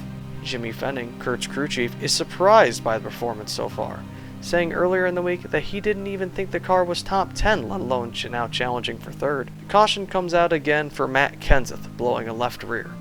Soon after, it starts raining, and the field is brung down the pit lane to dry the track. After roughly 20 minutes, the track is dried, the rain has stopped, and we are back under yellow. Everyone pits with once again varying 2 and 4 tire strategies, and the race restarts on lap 115. The race starts getting intense as people start hunting for track position with drastically varying tire strategies. Newman slows and quickly comes down pit lane with a flat tire. The 3rd caution comes out soon after when John Andretti goes around and hits the wall. The race restarts again on lap 124, and Gordon takes the lead from Elliott Sadler. Jeff collects 5 bonus points and is now saying the car is driving great. However, the green flag run would be ended by another dramatic moment. Is still awesome, and he is working his way front. Trouble, turn 4, a pileup, including the championship leader, Kurt Busch. Mark Martin is turned around. Both Mark Martin and Kurt Busch go around, with Kurt coming inches from backing into the wall. Kurt is now 29th, but barely has any damage, and with over half the race left, must dig his way back through the field. Gordon leads on the restart on lap 133, and soon after, Johnson hops on the pit lane, complaining of a flat tire on the right side. Soon after that, the 5th caution comes out for Scott Riggs. The strategy splits for the field, with some pitting and others not, and the race restarts again on lap 150. Through it all, Kurt Busch is already 7th, and after only 4 laps under this green flag, Elliott Sadler blows a tire, bringing out another caution. The race quickly restarts again, and Johnson dives 3 wide to try and get the lucky dog position. Meanwhile, Kurt Busch apologized to his crew for making the mistake of spinning out and said he should have known better. His teammate Mark Martin, unlike Busch, is having a hard time trying to get through the field and is still stuck in 21st. The race runs green and pit stops begin on lap 200. Most of the people pitting early know they can't make it to the finish, and they are trying to take advantage of fresh tires when they can. Eventually, Kenseth and Busch are 1-2, and Kenseth lets Kurt by to give him the 5 points. Busch is on a strategy to pit here in the next 20 laps and be able to make it to the finish with this stop. As he continues to lead, however, many people are gaining on him big time on fresh tires. This staying out strategy nearly pays the price for Kurt. As running through turns 3 and 4, the car runs out of gas, and he swiftly comes down the pit lane before it dramatically slows his pace. Soon Gordon follows Busch down pit lane, but during his stop, the caution comes out. The caution traps Kurt Busch a lap down. He just barely got beat for the lucky dog by Matt Kenseth, and the difference was him stalling on the pit lane trying to refire the car from running out of gas. The majority of the field pits to ensure they can make it on gas, and the race goes back green with Jeff Gordon leading, stuck behind the wave round cars. Soon after the restart, the caution immediately comes out again for the 09 going around. This caution immediately saves Kurt Busch and puts him back on the lead lap. The race restarts again on lap 244. Kurt works his way through the field on fresher tires, and after 40 laps, with about 25 laps to go, caution comes out again for Matt Kenseth blowing an engine. Some pit, most stay out, and Kurt Busch moves up even further now. Dale Jr. has now found himself behind race leader Jeff Gordon, along with underdog runner Casey Mears. The race restarts with 19 to go, and Jr. jacks up Mears through 4. Right as the battle for second gets intense, McMurray crashes with 15 to go. Scoring loops give Earnhardt second, and the race restarts with a 10-lap shootout. Dale Jr. is on Jeff Gordon, and after some hard racing, completes the pass with 9 to go. As the race looks to be coming to a close, Mears blows a tire and destroys the wall. And as Mears sits crashed in the top groove, Robbie Gordon grenades an engine passing by. With so much cleanup to be done, NASCAR red flags the race to prepare for the 2-lap green-white checkered shootout. Rain is in the area, and darkness is setting in, but the field rolls off to the finish. The shootout engages. Jr. pulls away, and Gordon loses a spot late and falls to 3rd. Johnson fights back to a 6th place finish, and Kurt Busch runs in 10th. Martin again gets a 15th place finish, and is now over 100 points back from Busch with 2 races left. The chances Martin has to win this title have now almost completely disappeared. Another mid-teens run closes his chances and eliminates him from the chase.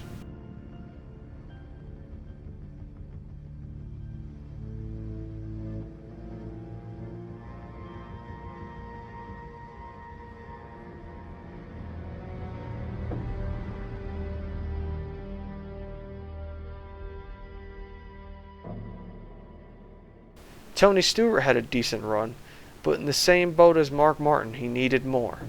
Finishing 8th isn't enough, and he is eliminated.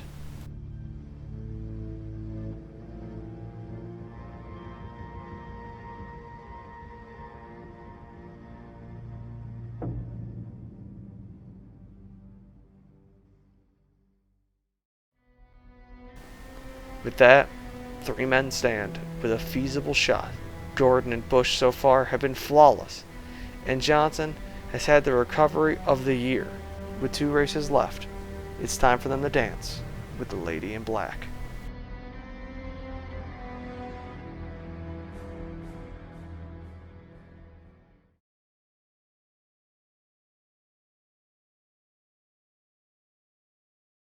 Ladies and gentlemen, please hold up your Mountain Dew cups. And join me in saluting the running of the final Mountain Dew Southern 500.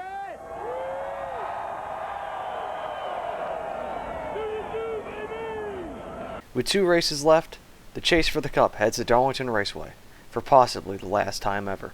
Being advertised as the last Southern 500 ever, the future of this very race is up in the air. What was once a hallmark of the schedule could soon be gone due to the sweeping changes coming across an ever-growing sport. Just last year, the traditional Labor Day weekend was moved for the first time since its inception and given to the new California Speedway in Fontana. As the drivers get the command on a dim November day, 55 years of racing will come to an apparent end today. Qualifying was rained out, so the field was ordered by points, giving Kurt Busch the pole and all 10 chasers top 10 starting spots. As Kurt leads the field to the green, the anticipation is We surrounding. find out together over the next few hours. Kurt Busch and Jeff Gordon lead the field to turn 1. Boy, this is a very important couple of corners. Through turn 1, everyone is already hunting for the bottom. Busch is able to grab 5 bonus points right away and leads lap number 1. Gordon quickly gets him and leads, also getting himself 5 bonus points. Coming into Darlington, Busch has led a lap in every race except Atlanta so far in the chase, while Jeff Gordon has only led in 6 races so far. On top of that, through the first 26 races of the season, Kurt Busch had only 5 top 5 finishes, and in the last 8 races, he's had 5. As Gordon leads in his 400th start, Busch chases him back down for the lead and passes him. 2 of the 3 final chasers are dueling at the front, and Gordon now begins to fade. And now third chaser Johnson charges to the front, passing both of them. Busch now is beginning to fall back, and after 50 laps, Johnson is the only chaser left in the top 5. Busch is faded to 7th, and Gordon all the way to 15th. On lap 53, the first pit cycle begins. After the cycle, Mark Martin now is the leader, but not for long. Johnson flies up and immediately passes him and holds it until the first caution on lap 82. The 32 car slammed the wall, causing the incident, and the leaders come down the pit lane. Martin gets the lead coming off the pit lane, while Busch fades to 10th, and Gordon to 14th. The race restarts on lap 88, and soon Greg Biffle takes the point. But once again, Johnson comes out as the eventual leader. As they run, Johnson is now taking the points lead, putting the other 2 chasers in serious worry. But thankfully for them, Mark Martin catches Johnson and passes him back for the lead. Suddenly, Jimmy McMurray takes the lead, and soon after that, the second caution comes out for Bobby Labonte, spinning off of turn 4. From the incident, Kurt Busch has obtained very minor right front fender damage. Kurt was going to pit, but the caution saved him, and everyone comes down to pits, and Kurt Busch repairs his right front fender. Some people stay out, and on the restart, Robbie Gordon leads the field to the green. Johnson quickly gets up to second and starts chasing Robbie, eventually overtaking him. But before Johnson can start building his lead, the 50 and 15 crash off of turn 4. Once again, everyone comes in and pits, and Johnson wins the race off pit lane. The race restarts again on lap 150, and Jeff Gordon slowly fights his way back up to 7th. About halfway through the race, the points are super tight between the top 3. Soon Gordon is now up to 3rd, and before he can get higher, Dale Jarrett spins, bringing out the caution. The field comes in again, and Johnson has a poor stop, giving the lead to teammate Jeff Gordon. On lap 202, the race goes back green, and Gordon runs away from the field, with the points lead in hand as well. Johnson is faded to 9th now, and is trying to dig out of the hole that the pit stop has put him in. However, the worst chaser in trouble now is Kurt Busch. Outside the top 10 now, he's complaining of being off pace. Kurt is currently trying to avoid the fate of his brother, who yesterday in the Busch race lost control of his car late, pushing to try and reduce the points lead between him and Martin Truex Jr., crashing himself and subsequently being eliminated from the Busch title. Johnson, meanwhile, is on a mission, carving his way up to 3rd, but is impeded by a debris caution lap 247. Kurt makes a huge swing on the car under pit stops, and now must work his way up from 20th. Mark Martin is now the leader and takes the green flag on lap 254. Gordon instantly passes him, and with 100 to go, he is trying to put both Busch and Johnson away before Homestead. Busch is in 19th and is still struggling with panic setting in, and Johnson is fighting in 3rd, trying to place himself better for Homestead against his teammate. Busch gets his way up to 17th before a caution with 65 to go comes out, with Sterling Marlin and Ricky Rudd crashing. The field pits again, and Gordon leads the field to green with 57 to go. Johnson gets past Martin for 2nd and is now sighted in on Gordon for the lead. Before he can try to catch him though, Ryan Newman has an engine let go with 38 laps left. On the pit stops, Gordon has an issue with the car, falling on the air hose, and Johnson wins the race off pit road. Gordon falls 6 spots, and with 33 to go, the point separation is 6. The field goes green again with 27 to go. Johnson is about to run away with the race until Carl Edwards comes out of nowhere. Edwards is attacking, throwing caution to the wind, trying to get his first career victory. The racing is intense until caution is out again for Harvick being stalled in the backstretch. The field pits again, and out of all of it, Kurt Busch comes off the pit lane 4th. Busch can't be held back. He can't be denied, but Johnson won't either. McMurray and Kane stay out on the restart, and Johnson will restart 3rd. With 18 to go, Johnson drives like hell through both of them as Busch chases right behind him, trying to jump on any mistakes Johnson makes. Busch now has a 38-point advantage, and Johnson is stalking McMurray with 10 to go. Johnson finally overtakes him, and an angry Gordon comes flying through the field as well. Kurt lets both Martin and Gordon by, thinking big picture with 4 to go. The title picture is the craziest it's been. To the final checkered flag of the history of the Southern 500, Jimmie Johnson wins. Gordon gets 3rd, and Kurt Busch, through all of the heartache, gets a 6th place finish. For many, they believe the history of Darlington may have just come to an end. And this time next week, the chase will too. 1 race left. The 3 remaining chasers are separated by only 21 points. It's finally time.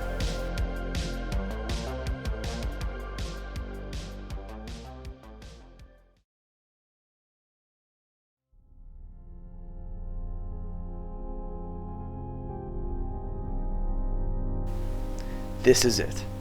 9 months of anticipation has led to the tightest points battle in history.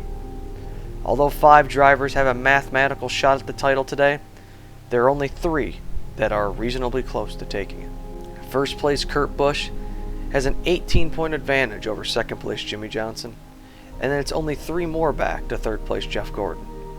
Each of these drivers have taken a different journey to get here. Busch being survival, staying out of all the drama, and outlasting his competitors. For Johnson, it's been go big or go home, winning 4 of the last 5 races and closing an over 200-point gap to Kurt Busch in that time. And in third place is Jeff Gordon, a man who's been making something out of nothing almost every single week, defying the odds and overcoming the adversity.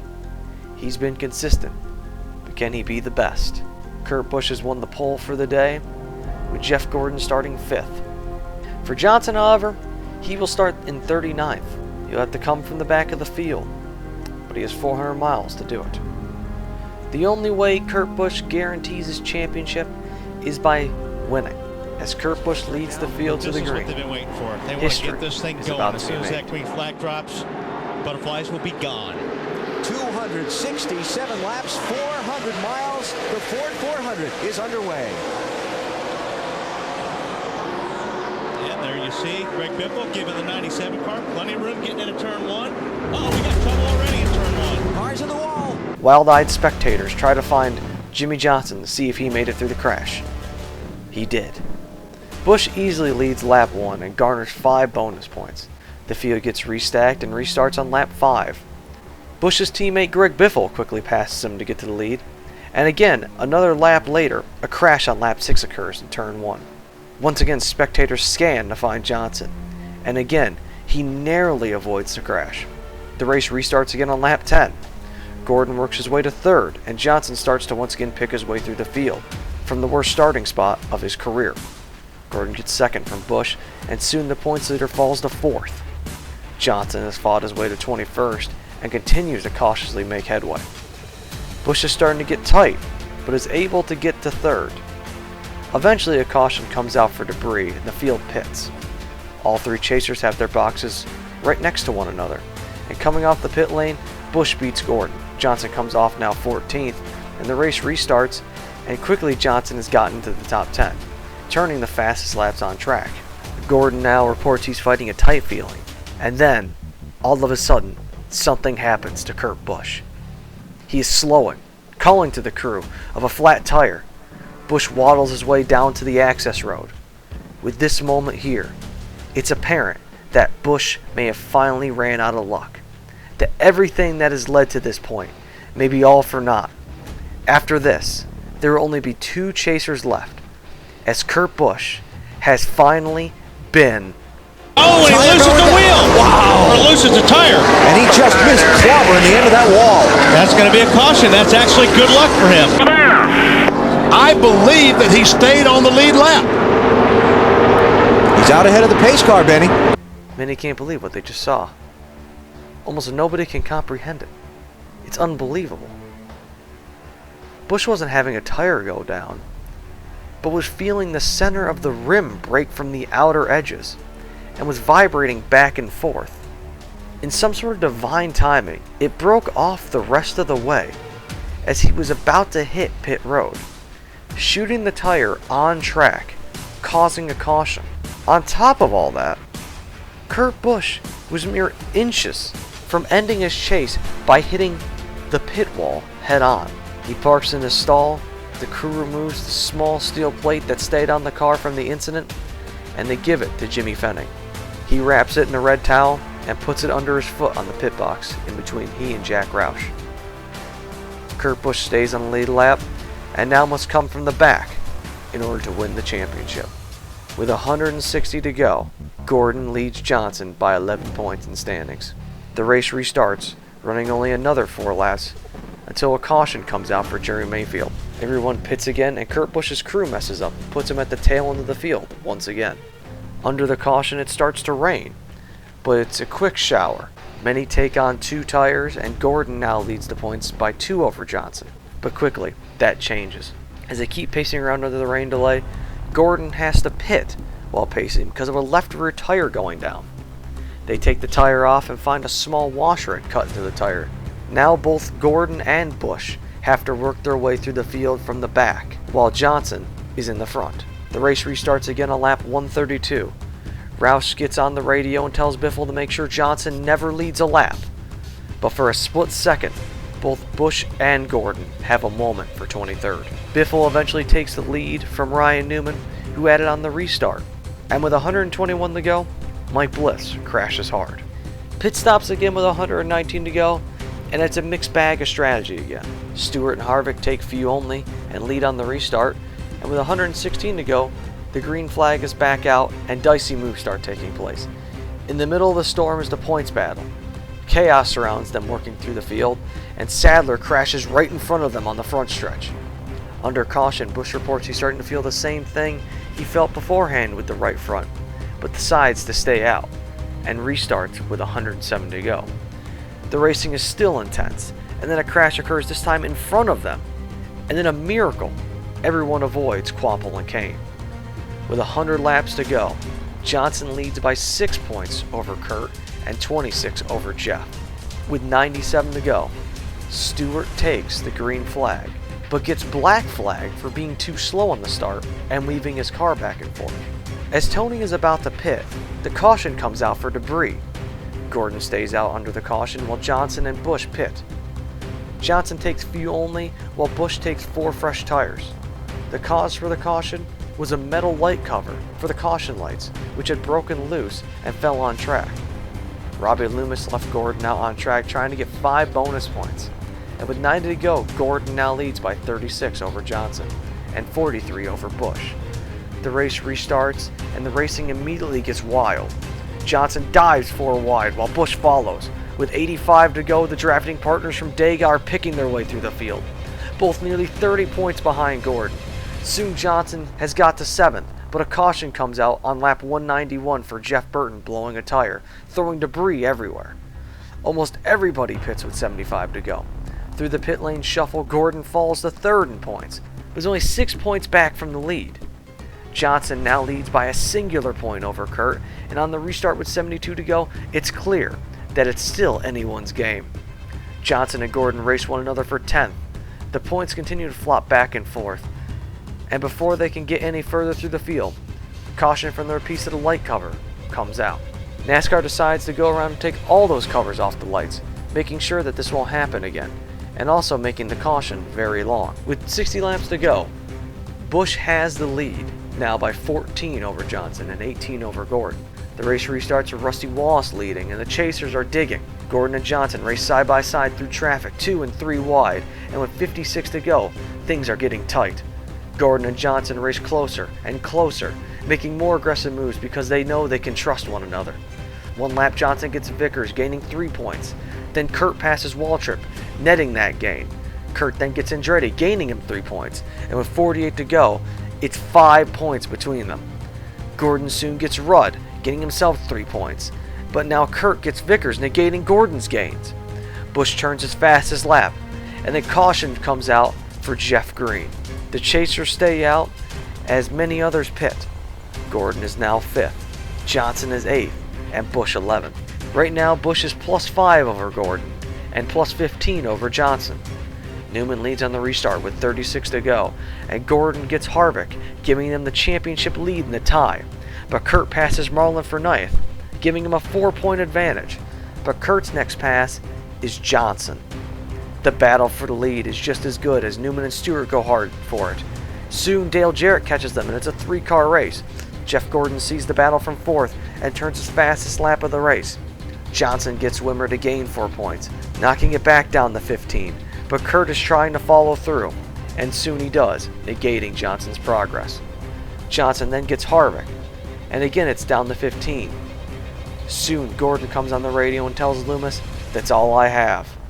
But the battle for the lead is still great. 23 laps to go and Johnson catches Rudd.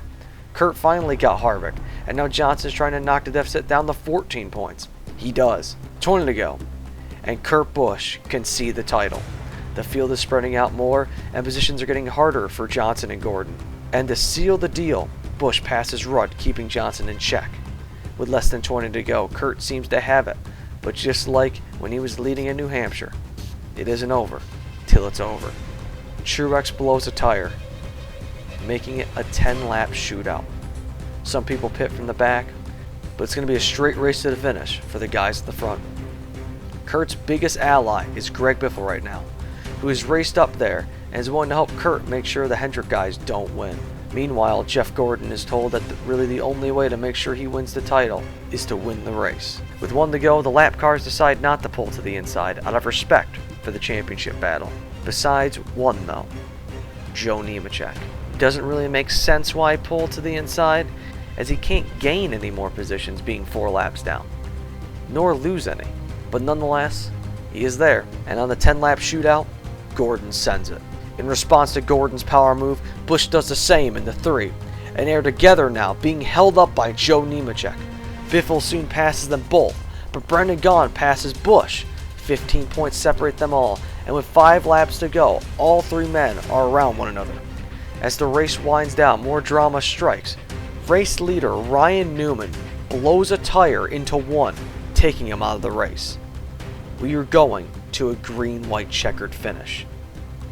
18 points now is the difference between the 3. Dale Jarrett runs out of gas with 1 to go under the caution. And to speed up the caution, Casey Mears pulls out of line and pushes him off track. Here it is, the last restart of the season. 9 months, thousands of miles, all leading to this moment. Who will be Nextel Cup champion? Gordon sends it, crosses over, and now Johnson sends it into the top. Biffle emerges to the front, Stewart fades, and now Johnson and Gordon battle past on the top group.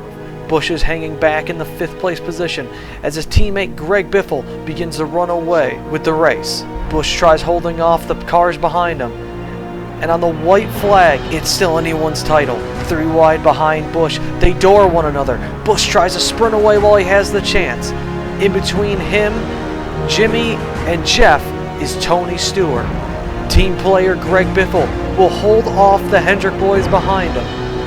And as the field shuffles around through turns 3 and 4 for one last time, nobody knows who's going to be champion until the final points are scored.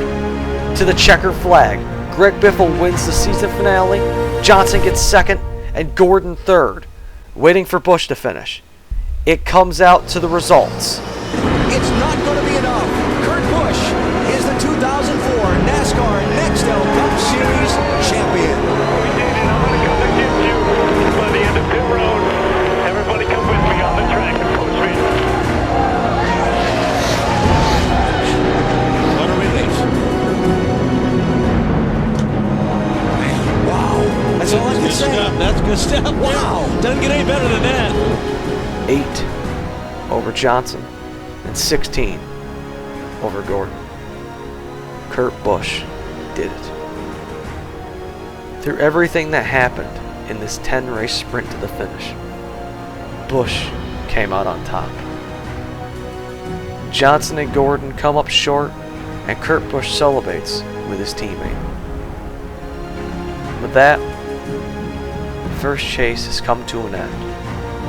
After so much drama and adversity, the chase picture is clear. Kurt Busch is the lone man on top. He is champion.